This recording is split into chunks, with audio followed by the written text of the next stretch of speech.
Welcome back. I would like to start the second part of the session. And as promised, 4 speakers who will introduce their teams. And then we have a discussion with you, exchange of ideas, suggestions, proposals, whatever. So without much ado, I will ask Remco Coppen from the Dutch Organization for Research in Primary Healthcare to give his presentation.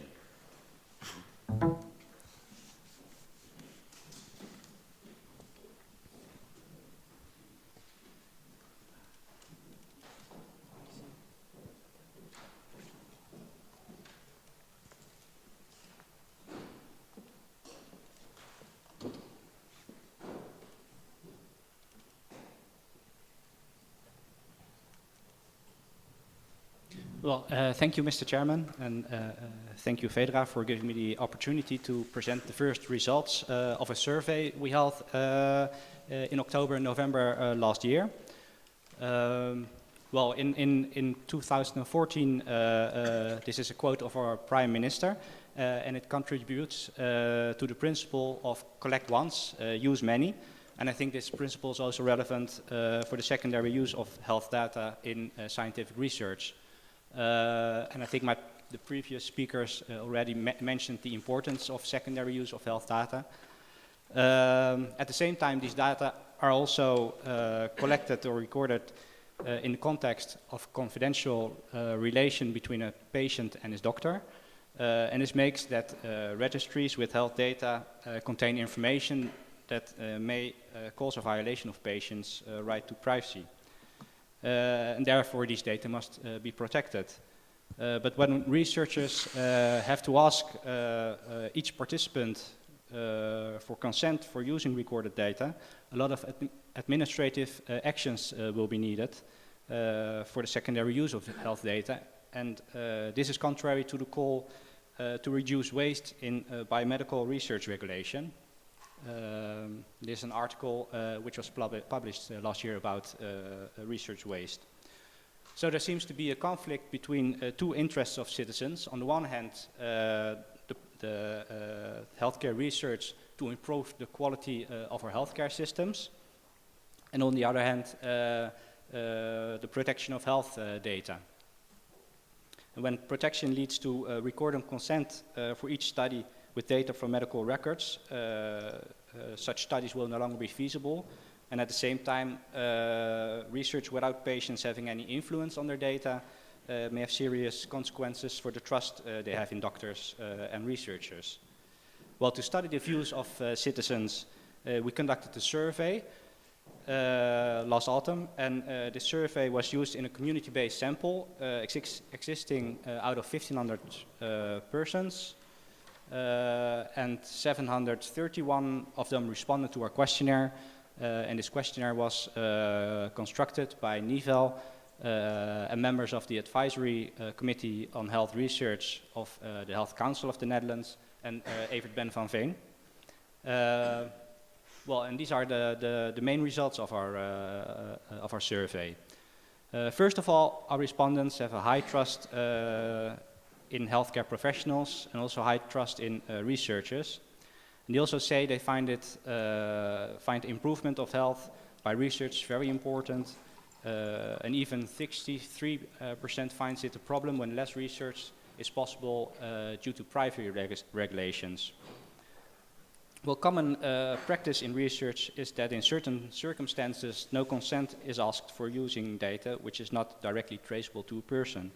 And the majority of our respondents agree with such kind of practice. Still about 25% says they would opt out for research. And finally, when data are well protected and only used for research, most people say they do not need to give consent for that. Well, in our research we also tried to find out whether there were certain circumstances in which our respondents were more positive towards research. And we found out that this is mostly to do with who performs the research or the purpose of the research.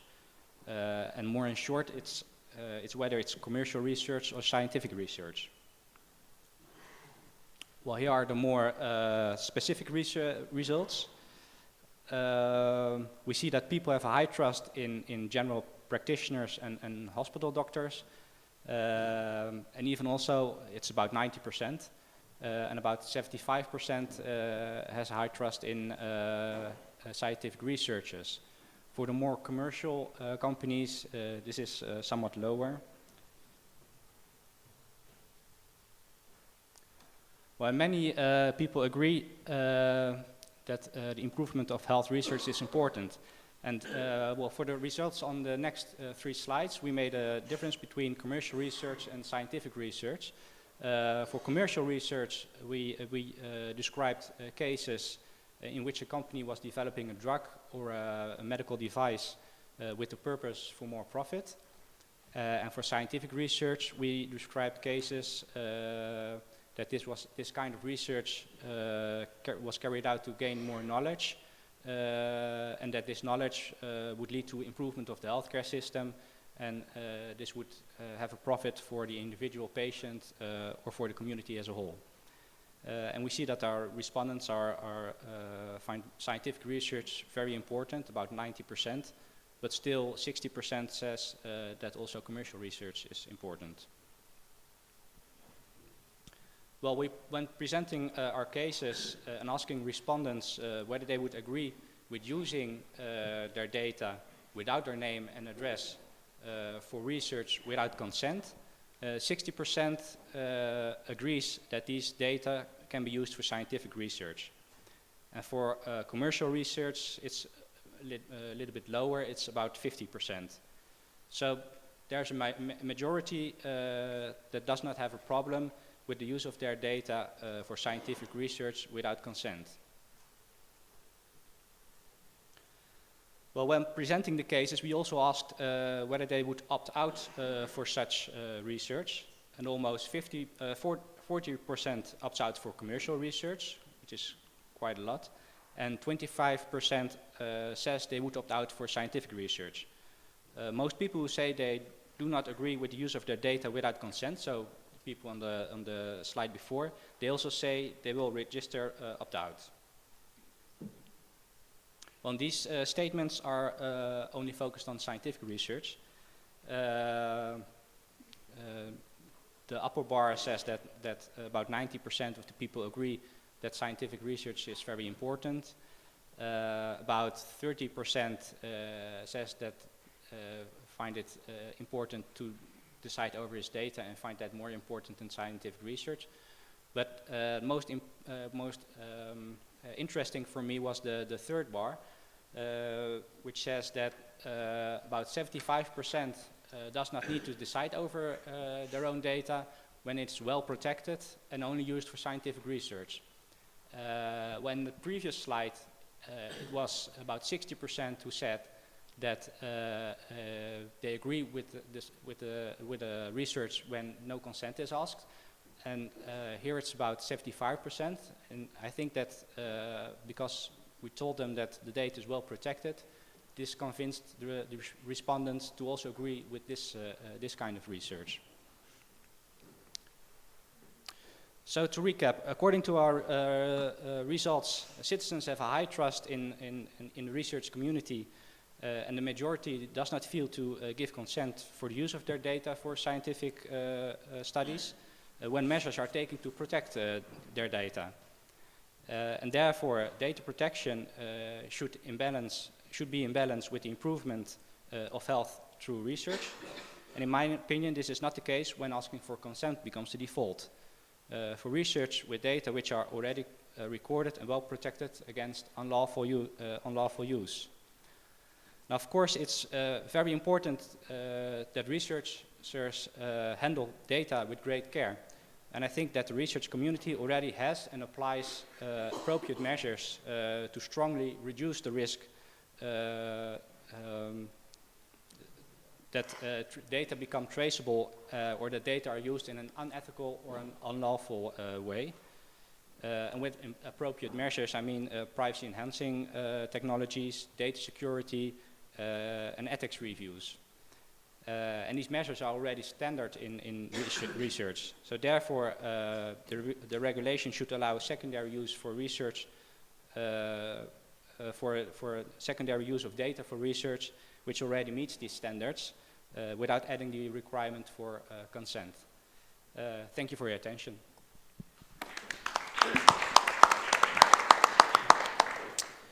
Thank you very much. It's very interesting to learn what patients themselves, how they look upon research, and that we are still trustworthy. And that's, I think, as a researcher, I think, wow. I think your presentation is a nice introduction to also the next presentation, where we will learn a little bit more the patient perspective. And Tessa van der Valk is working as a policy advisor for an important patient organization in the Netherlands that primarily focuses on rare and genetic diseases. Tessa. Thank you very much. Yes, I'm working at the Dutch Genetic Alliance, VSOP, and we also have a European umbrella organization called Horgan. And in my short presentation, I would like to take you along into the patient perspective and show you that not only that also for more common diseases, this type of research on data is very important, but in the area of rare diseases, it's especially needed and very, very important. Just to show you the wide variety of organizations active in the field of rare diseases, these are just our member organizations in the Netherlands. You can imagine that worldwide there are so many organizations trying to protect the rights of these patients. Well, just to illustrate to you what it means to have a rare disease, only 1 in 2,000 people, a disease is called rare if only 1 in 2,000 people has that disease, but there are over 7,000 different rare diseases. So you can imagine that there are in total really a lot of individuals who have a rare disease in the world.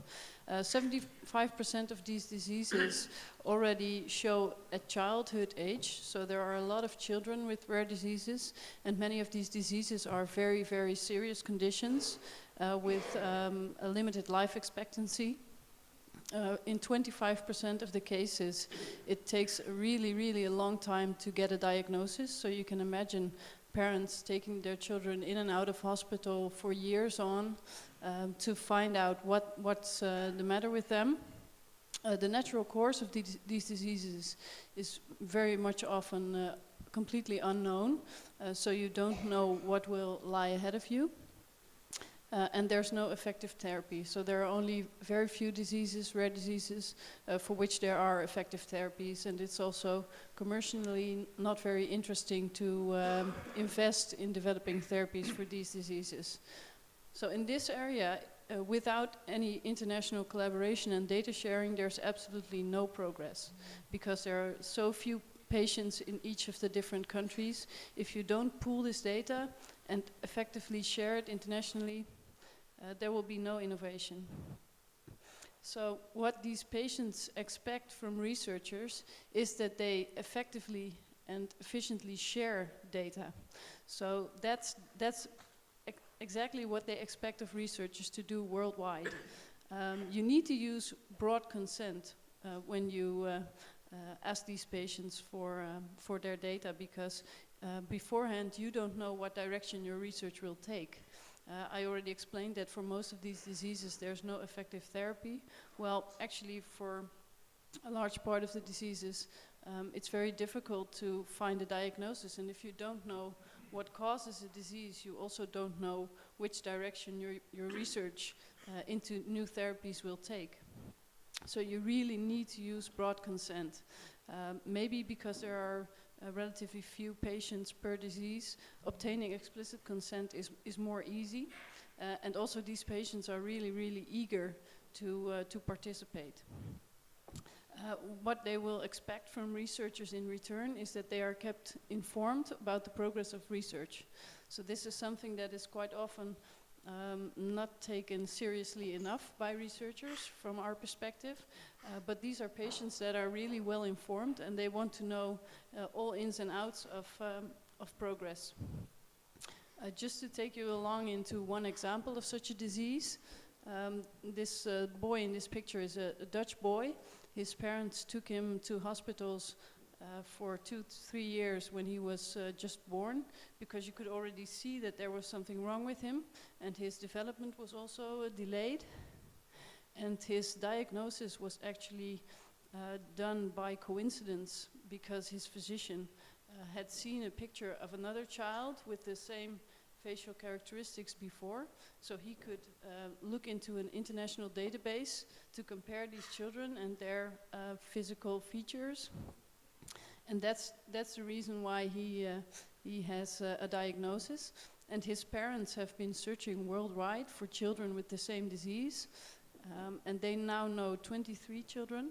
And bringing them together at a meeting in the UK a few years ago actually enabled researchers to draw blood and to find one of the genes that causes this disease. So that's very, very important. On the world map you can also see how these people are connected to each other worldwide.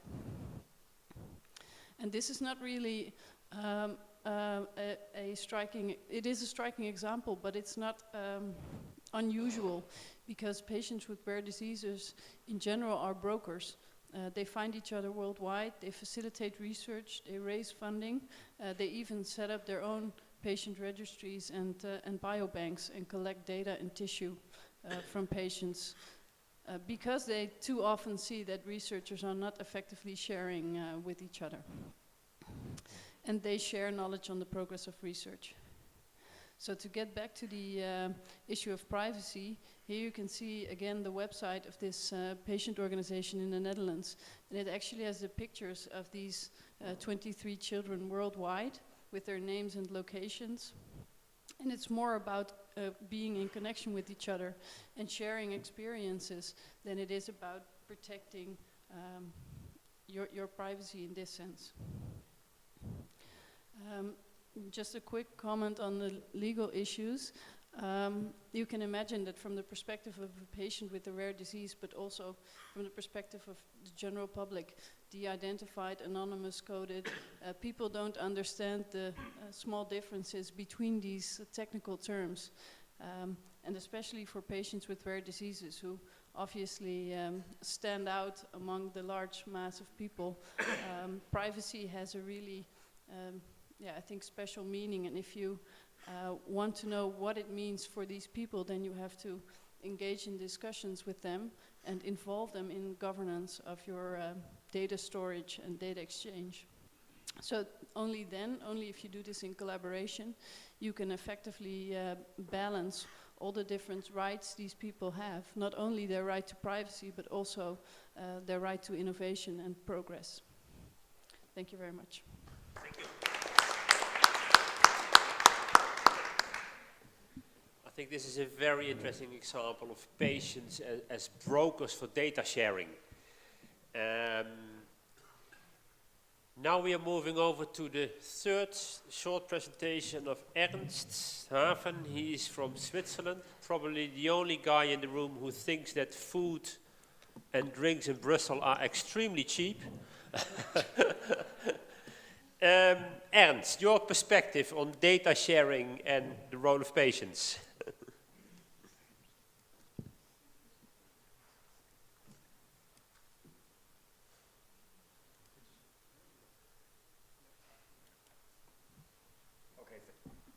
Thank you very much for the invitation. So I'm a biologist, not a lawyer, but I like to take up where Tessa just has left us with the sort of digital self-determination and the power of patients, rare disease patients, other patients, to actually control their own data.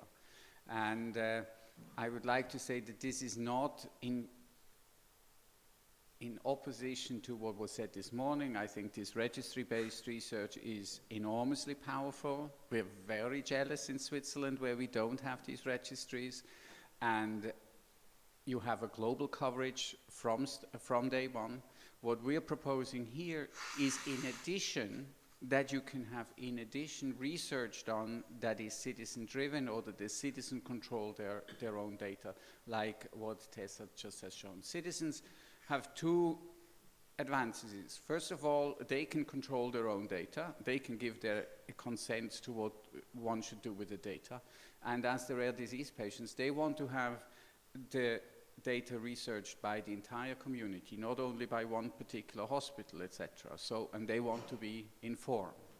So, and the second reason is that patients or citizens also have access to data that the medical community does not have. And this is, of course, all the new revolutions in genome sequencing, all the omics technologies, but also the mobile health technologies with the 90,000 health apps that allow you to record health-related data without going to the doctor. The problem with all this is that these are 90,000 new data silos, and the business model of most of these companies is to make money with your data.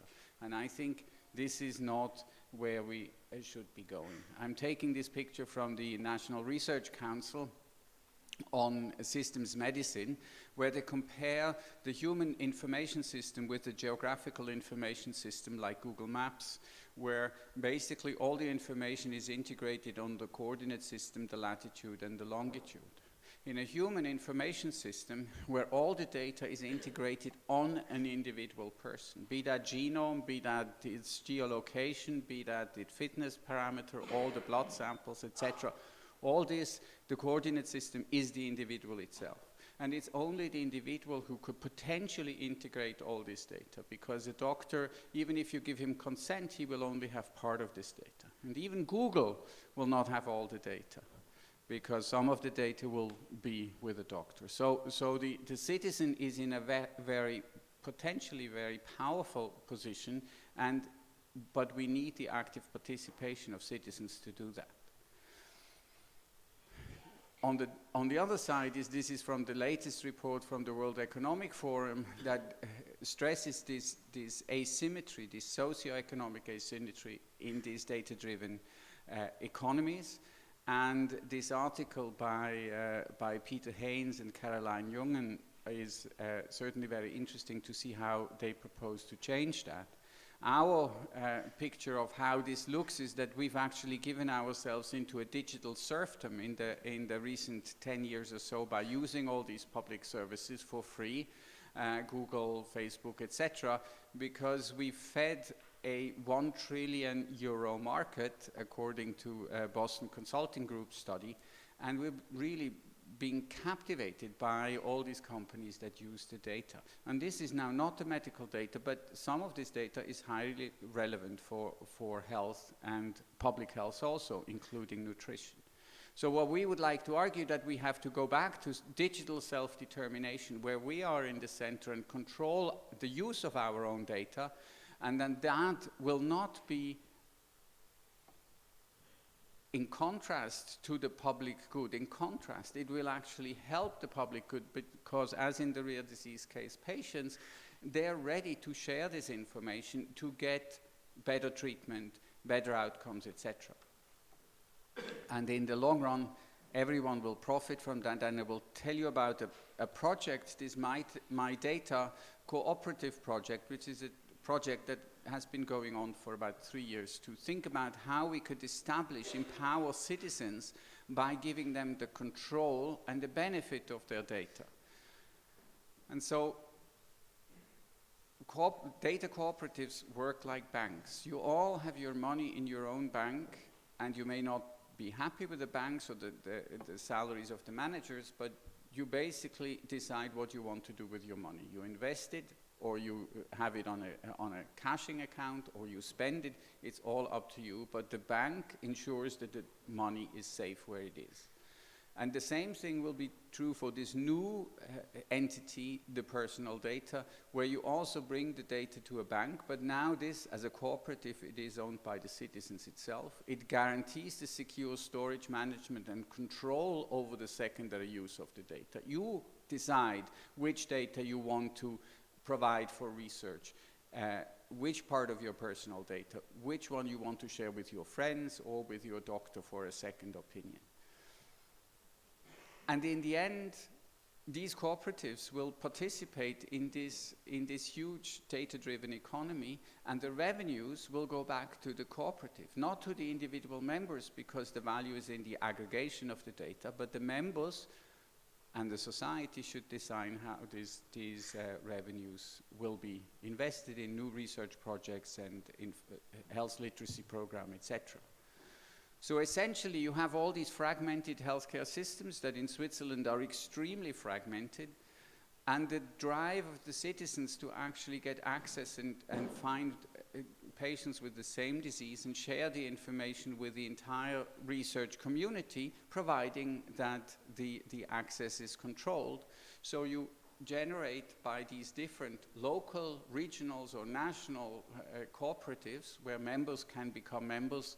They don't have to become members, where the data can be shared according to the patients' or citizens' needs.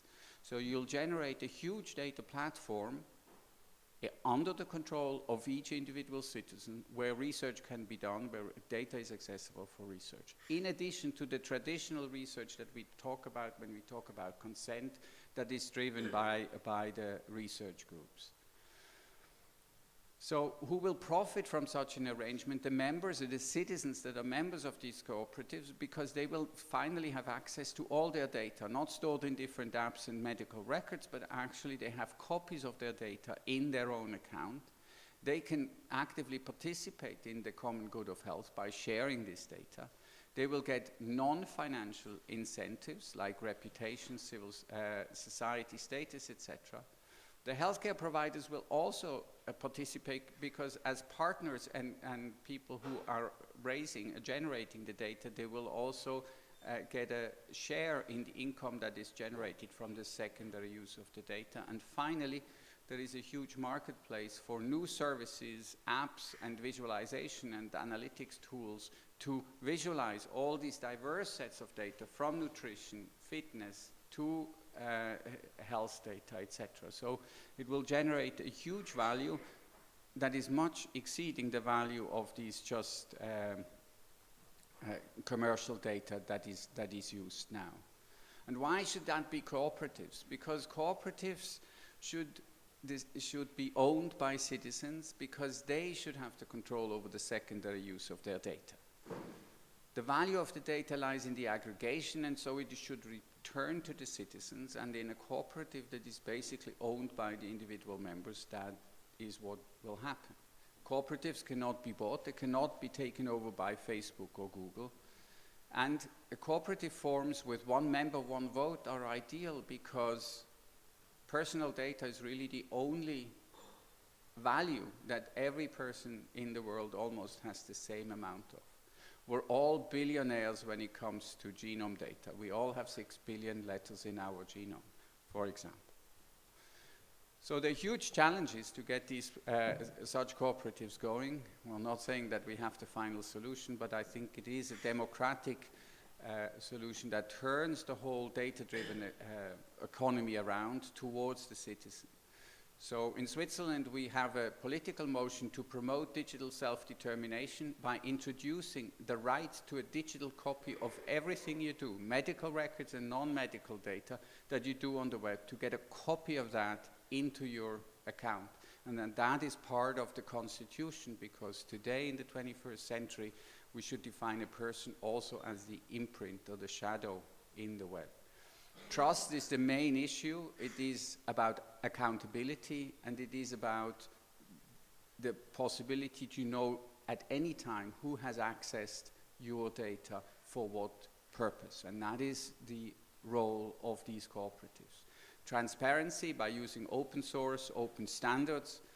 Start with pilot studies that we're discussing now in the case of rare diseases or adverse effects, surveillance, phase 4 studies. And finally, it's an empowerment of the citizen, where the citizen and the patient moves from a consumer to a prosumer by actually participating, by actively giving access to his data.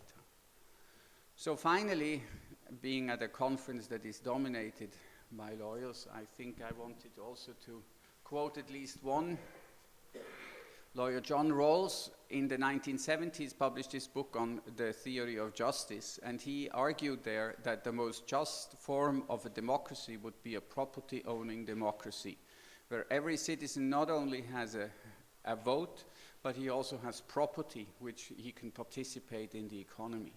At the time, this sounded very socialistic and redistribution of wealth. Now we have personal data that everyone basically has the same amount of, and that could be sort of an implementation of Rawls's idea of the property-owning democracy, because not only can we participate in our democratic countries, but we can also democratize the personal data economy at the global scale. Thank you very much for your attention.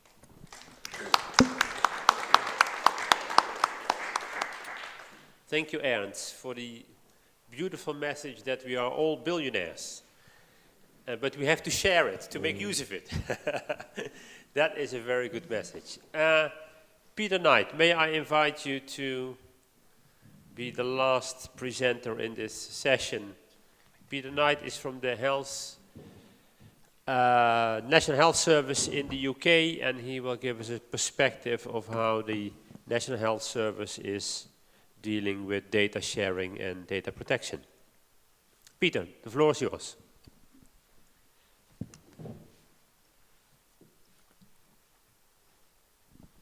So thank you very much for inviting me to speak at this conference.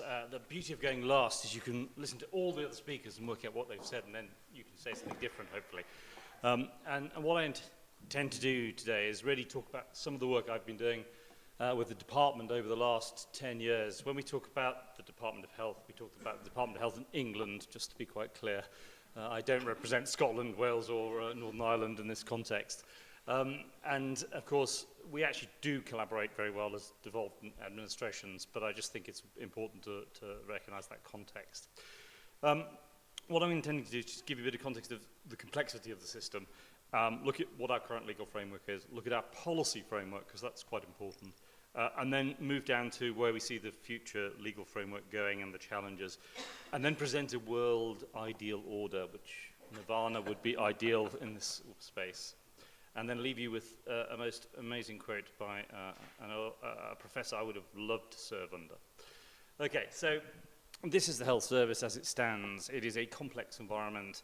It is a free at the point of care delivery. So therefore, in 1948, Bevan said we want a system which allowed every citizen to have the treatment of health care. It's grown up over those many years into this sort of £105 billion worth of operation. It has a range of organisations, as you can see there, and it sees about 1 million patients every 36 hours. Now, the reason I'm putting that up there is 2 points. First, 1 million patients turns into 1 billion bits of data every 36 hours, and that's quite important to recognise. The second point is, look at the number of organisations there. They are all data controllers. They all have the right to say yes or no to sharing data. And that's quite an important complexity in the system. Now, that's the context we work in. That's the sort of the system as it stands. So what is our current legal framework? Well, we have the common law duty of confidence. I give you a bit of data. I tell you tell me what you're going to do with it, and the world is a brilliant place. Then you decide you're going to do something different about it. I don't like it. I take you to court. We have a battle. Somebody decides, normally a judge. The key point there is, though, the duty of confidence continues regardless, because on top of that, we've got the Data Protection Act. And what I'm doing by coming down this list is I'm trying to narrow flexibility, because in the duty of confidence, there's a lot of flexibility. It's about people actually being persuaded, or an argument or a settlement in court, nothing else, a precedent in court. As soon as you start to legislate, you start to restrict, and that's quite important to recognise. So the Data Protection Act, which incorporates the Directive of 1995, really sets up a framework where we process data fairly equitably. It has a very clear point about research being allowable, and we use that as a means of operation. Then we come down to something which is interesting, because we have the duty of confidence, we have the Data Protection Act, But if we can't take consent for something, we need to set aside that duty. And that's quite an important piece of our legislation. And in the Health and Social Care Act, under Section 251, which goes back to a 2002 regulation on patient data, the key point here is it allows the Secretary of State, the Minister in charge, to set aside that duty of confidence. And we use that to support research, which is in the public interest. And it's very important. It's a very important mechanism and route. If we didn't do that, we wouldn't have some of the research findings around cancer, around coronary heart disease, around rare diseases that we have today. One of the things that our Information Commissioner was very clear about when we were setting this structure up in terms of making sure we put these in place was actually making sure we were communicative to the population. We told the population in a transparent way, one of the data protection principles, what we were going to do. And in the NHS Constitution, which is not a legal document, it's, well, it is a legal document for NHS England because they have to produce it, but in essence, it's a document which states what the duties are, what the legal constraints of the NHS are, and what the sort of the deal is with the population. And that deal is quite important because what it's trying to do is make it, it's a creed effectively between you have a health service that's free at the point of delivery, this is what you can expect from it, and this is what we expect from you. And part of that is the statement that says we will use your data for medical research. We'll predominantly use it in an anonymized format, and where we do need to take consent, we'll use consent, but where we can't do that, we'll use another legal power. So we're very clear with the population at a very macro level about what we're doing. Now, Department of Health documents are not normally the most well-read documents in the universe, and if I said most documents are less than 5%, this one turns out to be around about 20% read by the population. So it has a level of impact. So I now want to turn to the policy framework. So we've set the legal framework, we've set how we deal with expectation. Then we said, okay, well look, we need to put policy into this. And one of the things that is interesting is the Data Protection Act doesn't talk about opt-out, and it doesn't understand the legal functional term of opt-out. It's quite important. What it talks about is the right to object, actually, and that's the legal definition. Now, in the terms of right to object, the data controller can accept the objection or refuse the objection. You can go to court, you can get a ruling on it. But that is the sort of the legal construct of what we're talking about. Actually, our Secretary of State has gone beyond that in policy terms. What he's said is, if you do object, we'll honour that right. So therefore, setting the expectation of the population in a very clear way. So the first set of documents, which are really about setting what we're going to do in terms of how we're going to use data for research purposes. Then we've got two new documents, which are sort of the bottom two indented ones.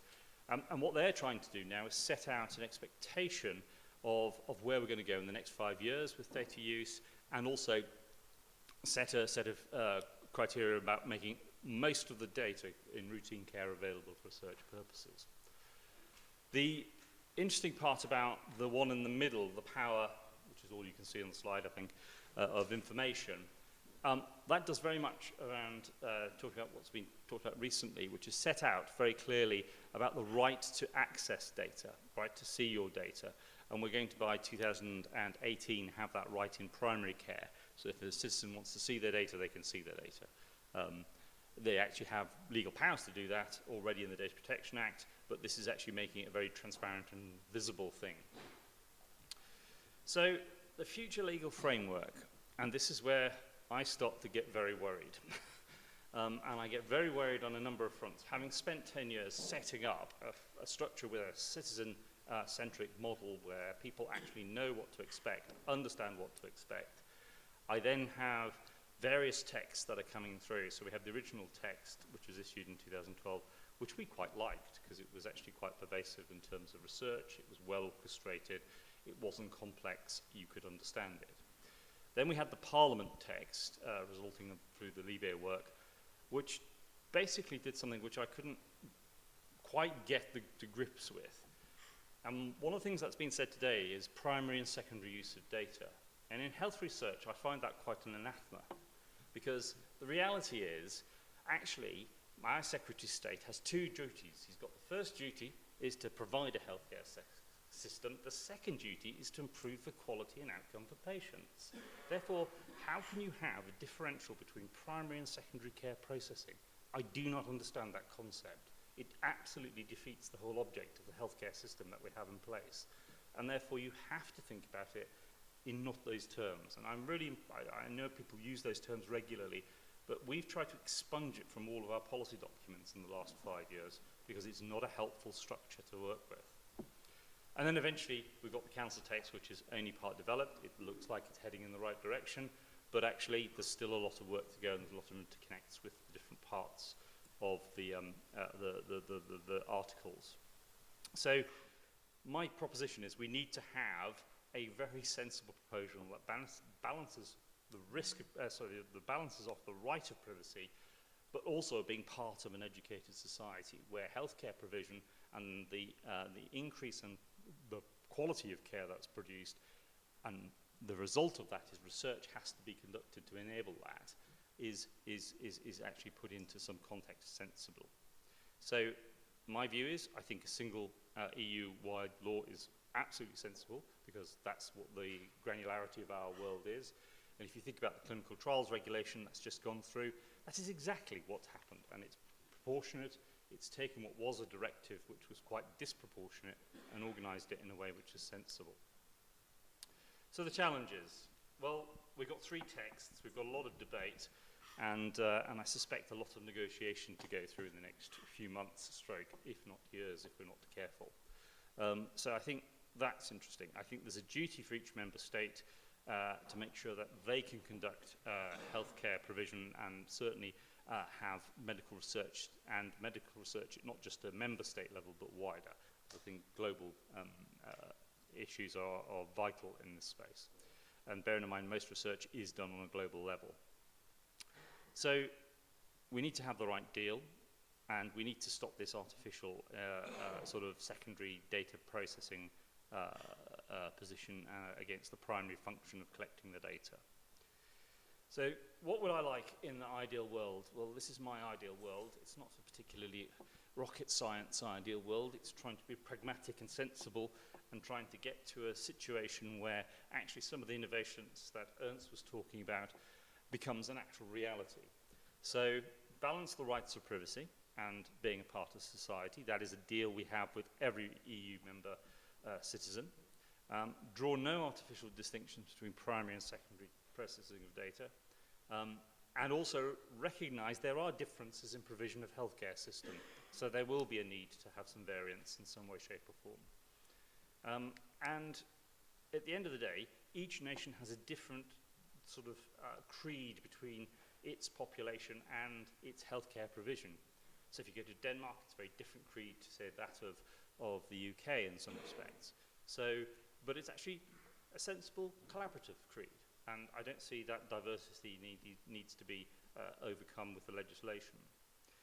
And of course, we do need to minimize law to maximize benefit. And I think that's quite an important distinction. So, on that note, I'm going to leave you with Plato, because as my old degree would tell me, good people do not need laws to tell them to act responsibly, while bad people will always find ways around them.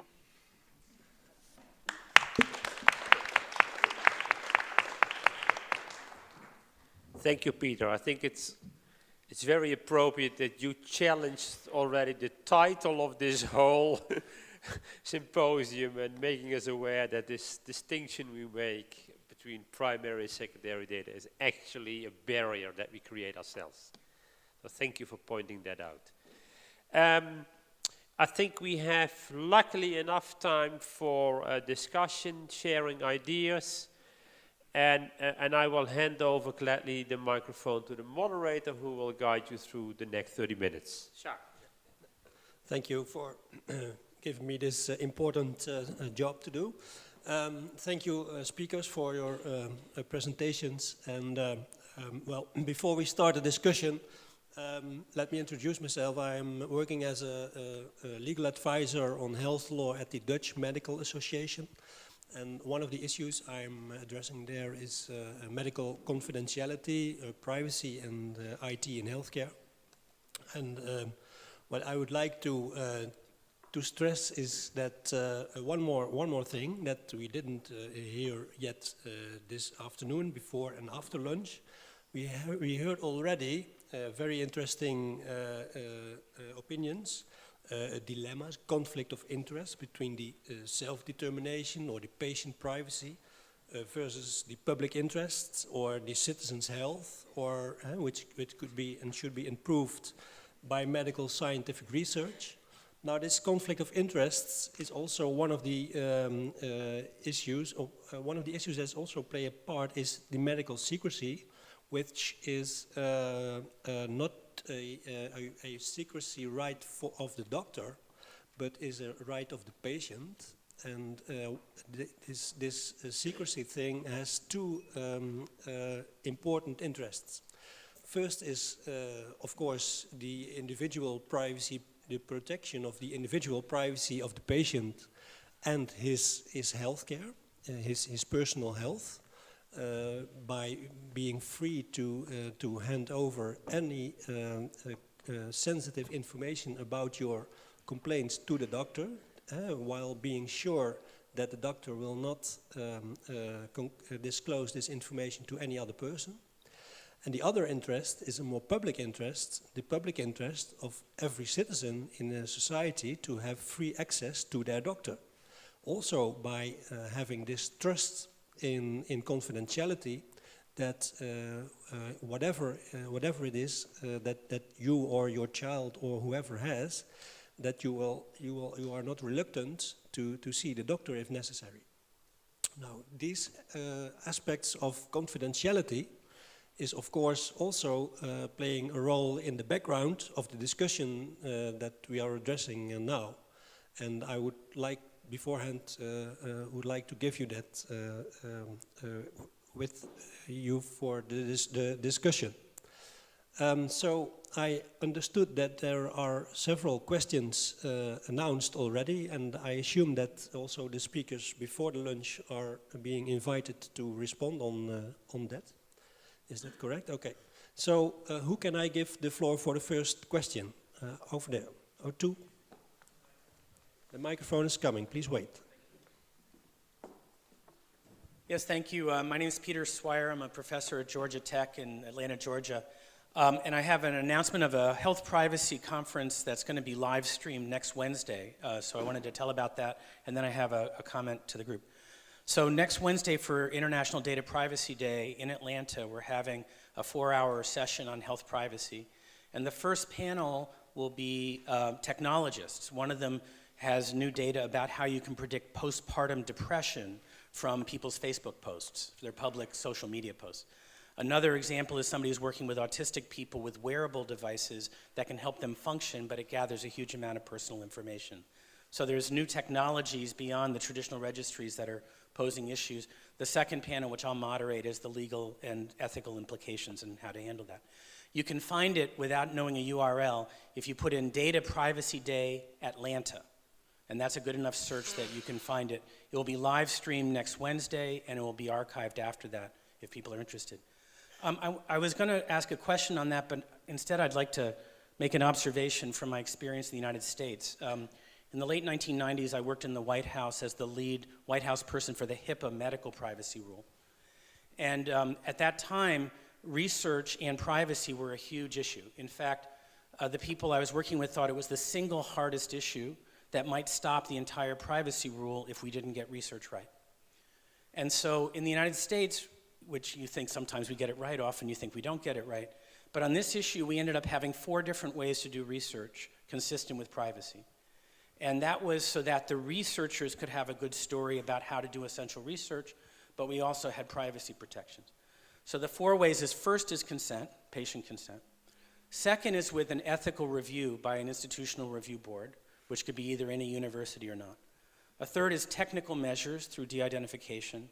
And the fourth is organizational measures through what's called a data use agreement. And so these are 4 different paths to do your research. That's what's existed in the United States since then. The privacy people mostly have not complained about it in practice under HIPAA. There's been other complaints, but not so much for research. Some of the researchers think that's not enough. They want to have more records-based review.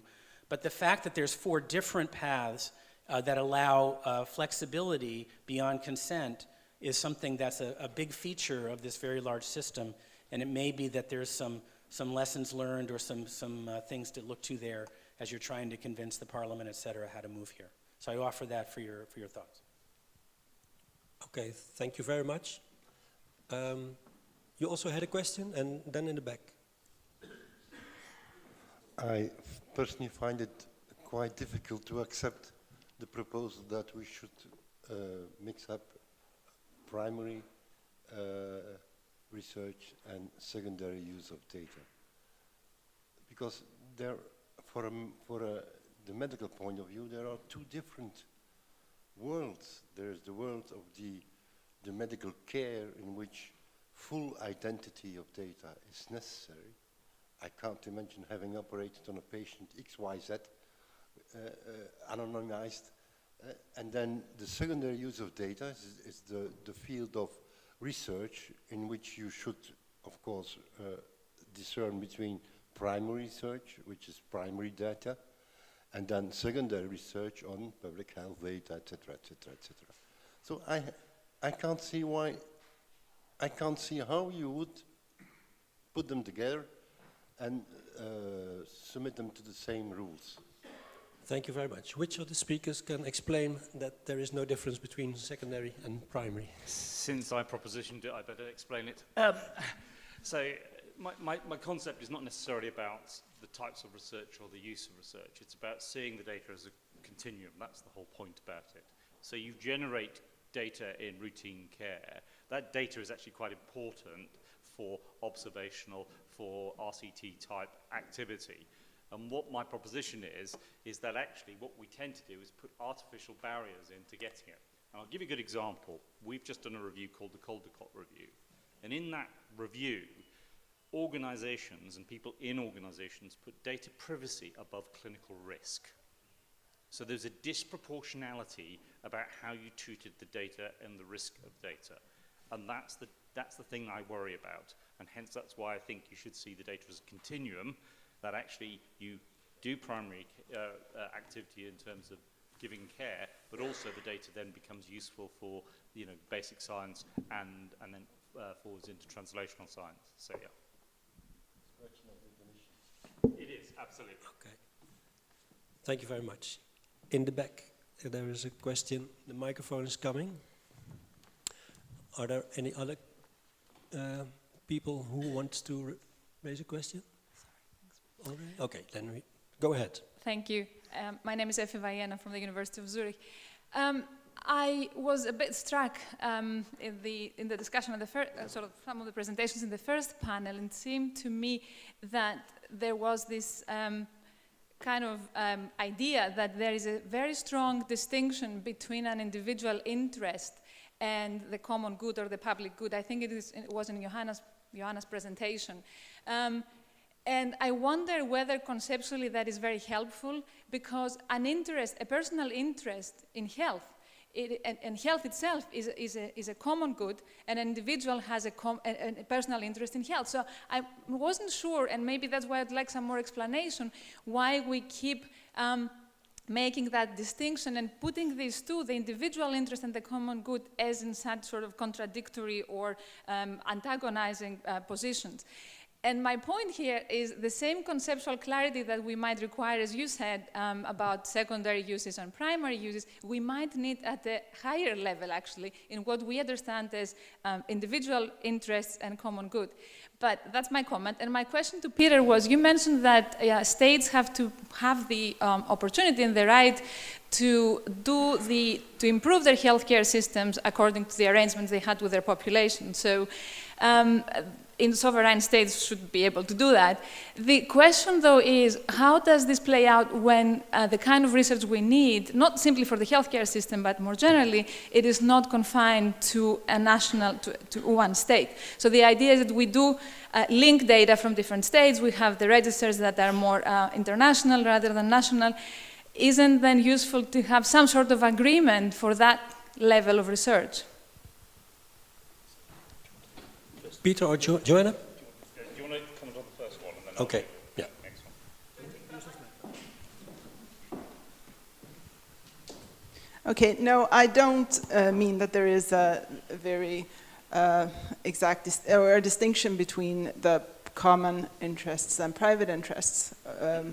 I don't think so, but I know that many people do, or that the argument often comes up that my own interest, the personal interest, should prevail over these public interests. And I just want to say that we can, as well as we see it as a common interest that there is healthcare, I can see it as my own self-interest too. And then then what I end up doing is weighing two interests, my interest in privacy versus my interest in having access to healthcare that works. So that would be my answer, if it helped.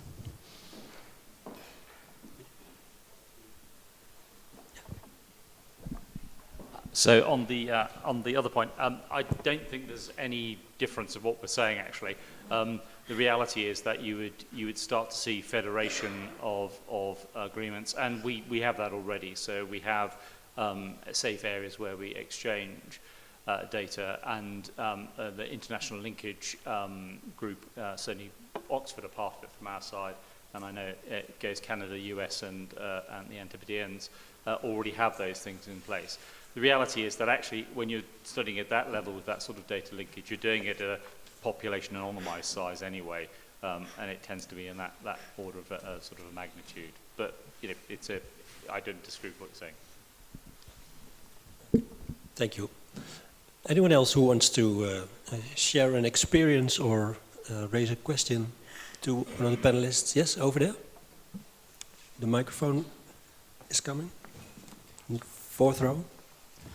In the meantime, Peter would like to respond to one of the tweets that is presenting here upstairs. I'm not arguing for UK autonomy, I promise you.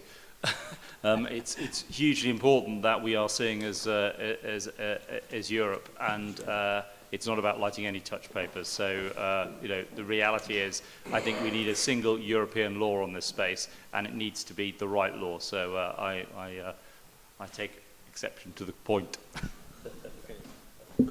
Point taken. Yes, go ahead. It's more of an observation rather than a question, but it's sort of following on from that. I mean, the issue is we're having a much reasoned discussion here. Even if we differ, at least we know what we're talking about, and we're having different points of view, and we're all being very logical and sensible. But that's not where policy is made.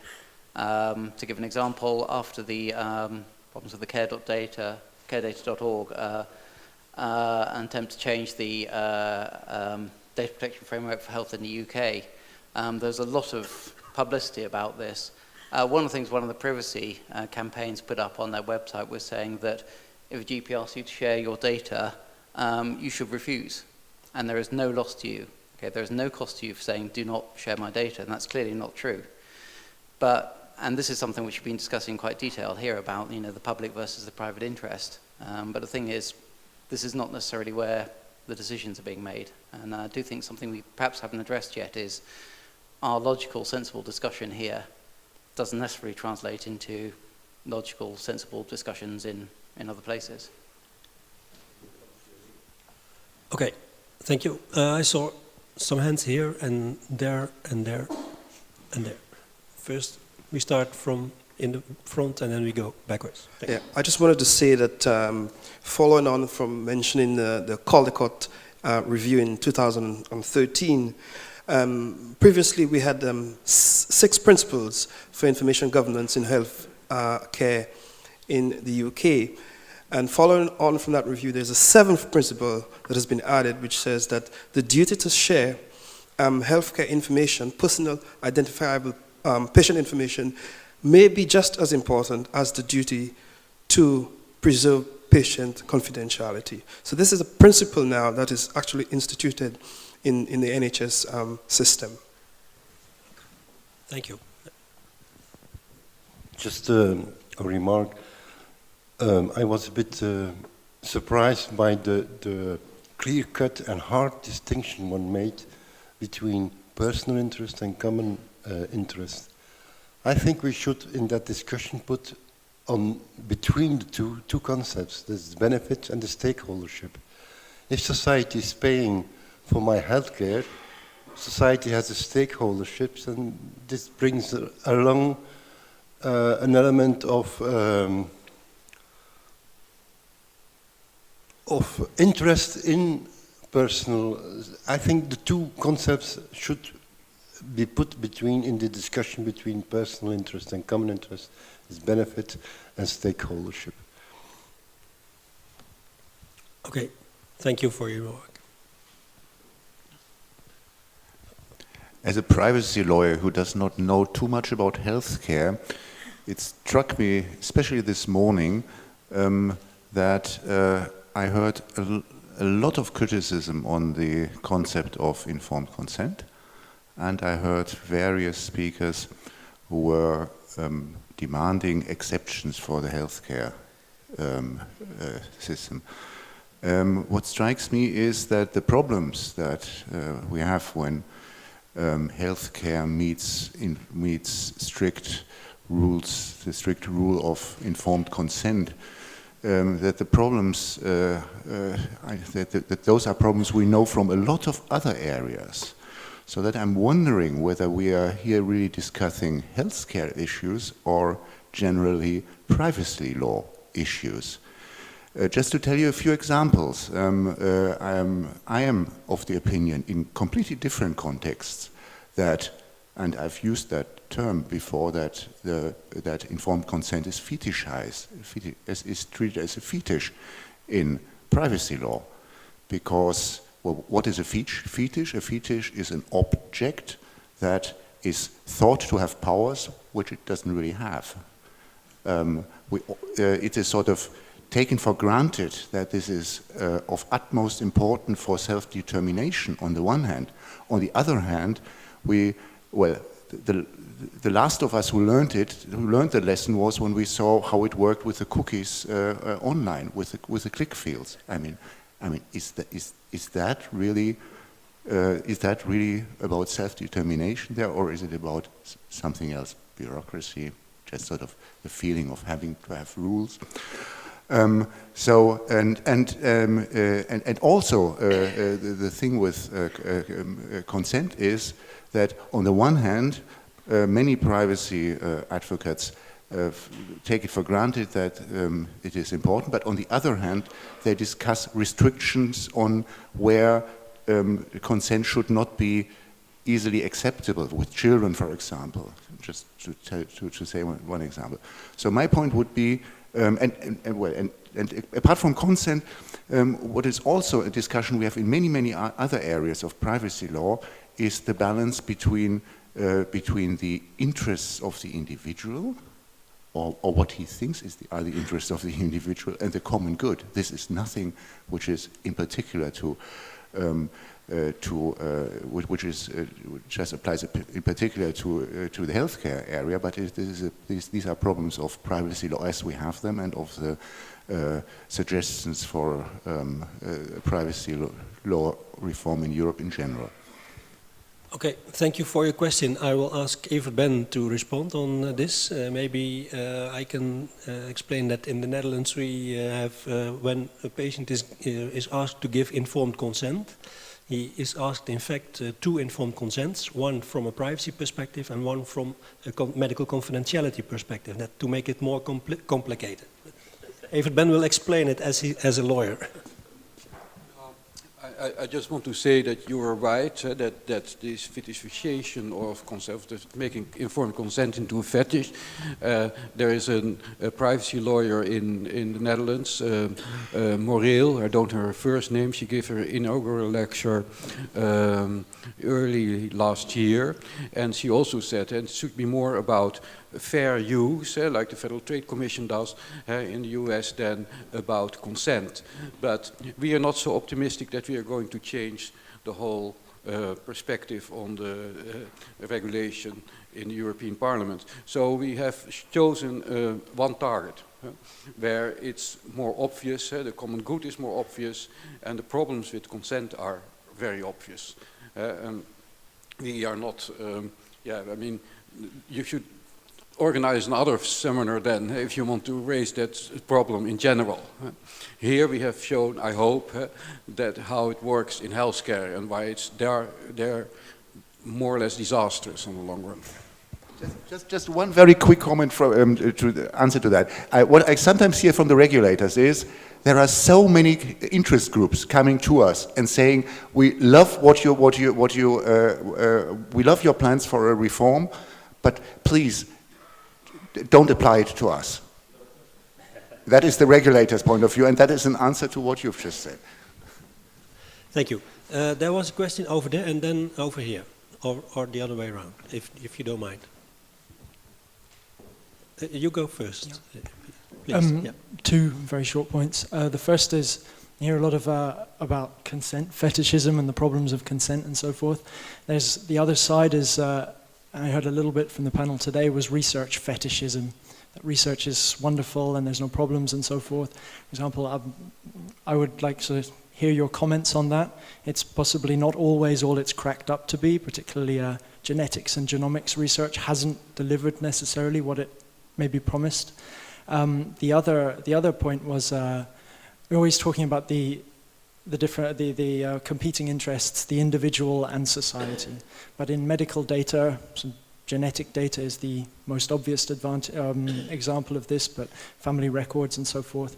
There are other people who have information revealed about them through this data as well, and also other groups, which also constitute potentially legitimate rights holders, but which are totally ignored in the legislative debates. I wondered what your opinions were on that. Okay. First question about research fetishism. Who would like to respond to that? I mean, Matti is a researcher, and but as he's a fetishist, I doubt that. And perhaps you can say something about what promises have been kept. Now, it's true that a lot of research doesn't end up with what the researchers hoped for as a result. It's a struggle over time to get real results that are really helpful. But that's part of the whole system. I mean, it's not it's worthless because it's sometimes unsuccessful. But you're right that we, as researchers, should not promise too much to the participants beforehand, which we are more or less forced to do to get money for the research. That's the other side. But for the participants, I think we should be very honest to say this will take a lot of years before we come anywhere that can be helpful. So that's one thing. And the other thing on this genetic data, what I presented as one of the last slides in my presentation was that we in this concept have a closed system. So it's not accessible to anybody that is granted access. So there is a decision, there are several decision steps before the data become available to other parties that would be very interested in these data. So it's under control. And it's not saying that it will never go wrong, but I think there are a lot of limitations to misuse these sensitive data.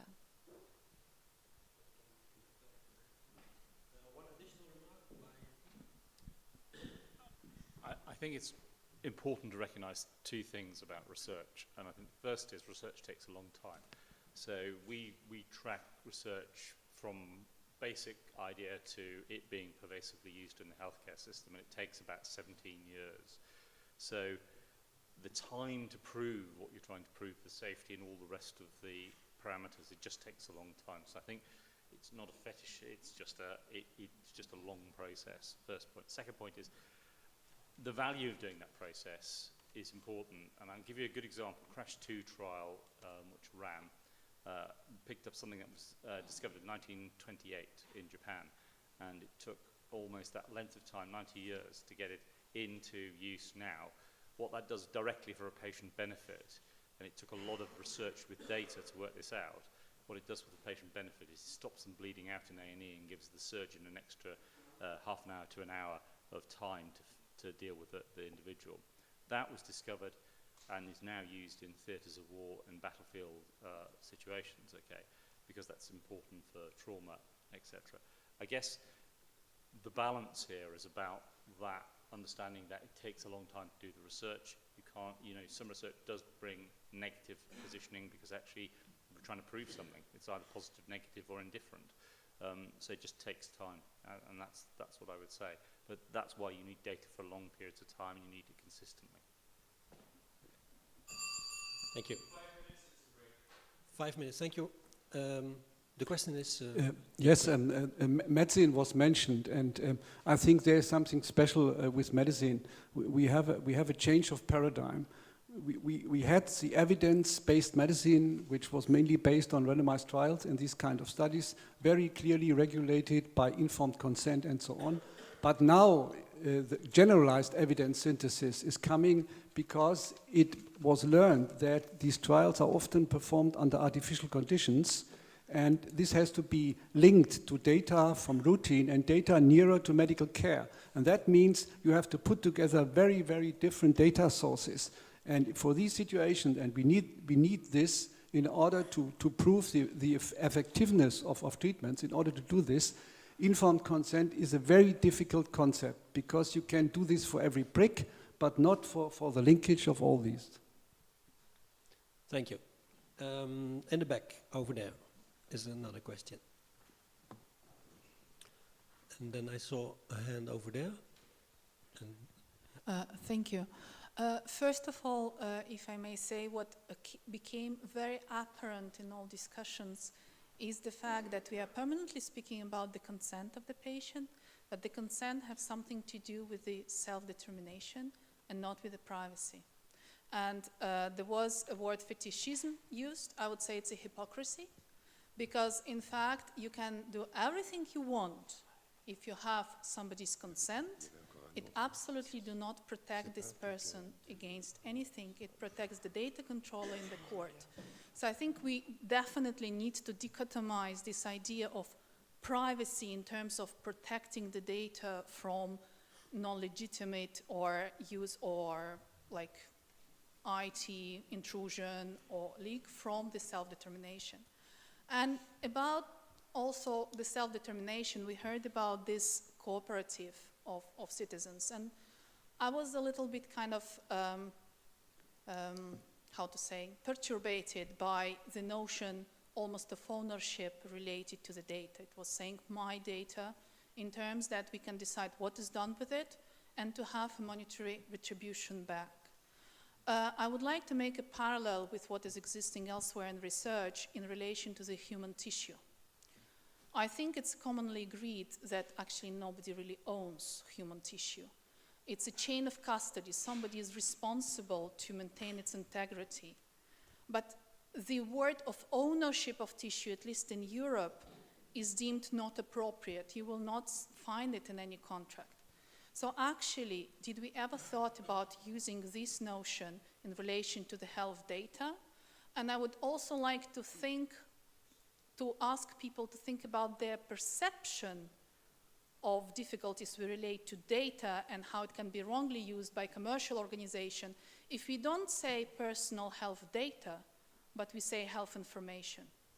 I think we attach too much this notion of ownership and IP to the word data, and I think in the health information, the common good becomes much more apparent.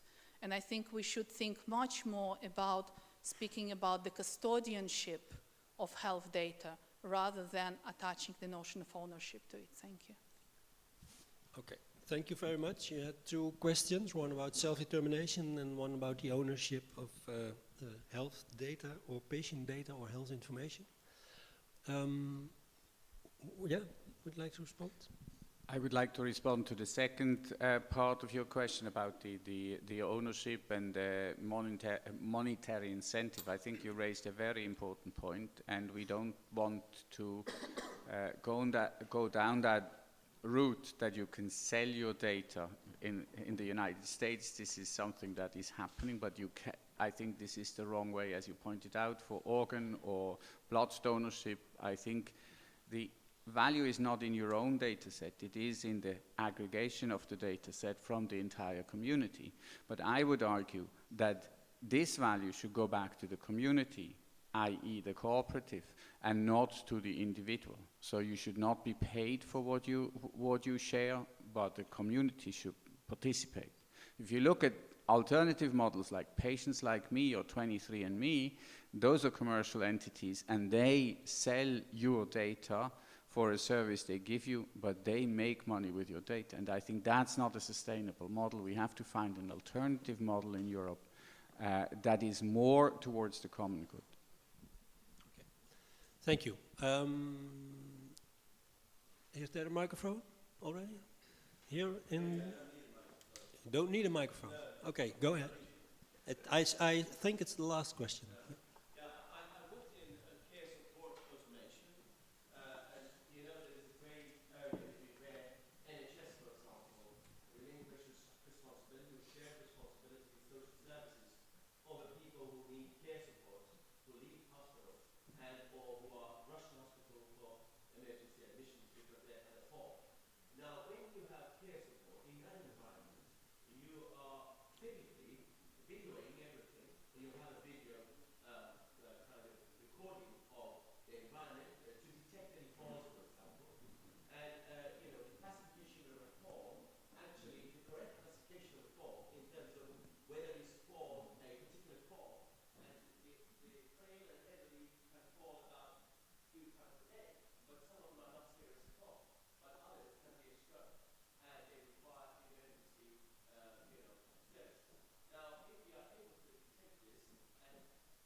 Okay, thank you. Is there time for a response, or are you going to close it? Oh, sorry. I'm sorry. Thank you very much. I'm sure that everyone wants coffee, tea, and then immediately go to the next session, which starts already in 10 minutes. I want to thank all the panelists for their contribution. I think this is a topic that we can debate for a few more years, and maybe we should do. And bringing also the perspective in, we have talked about data use, data sharing by the patients, but it reflects, I think, the development that researchers also are pushed in towards data sharing much more. Data is becoming much more an open access debate, and I think these two developments will actually progress this discussion in the next few years. Thank you for your attention and the input, and hope to see you back next year on this issue in another seminar. Thank you.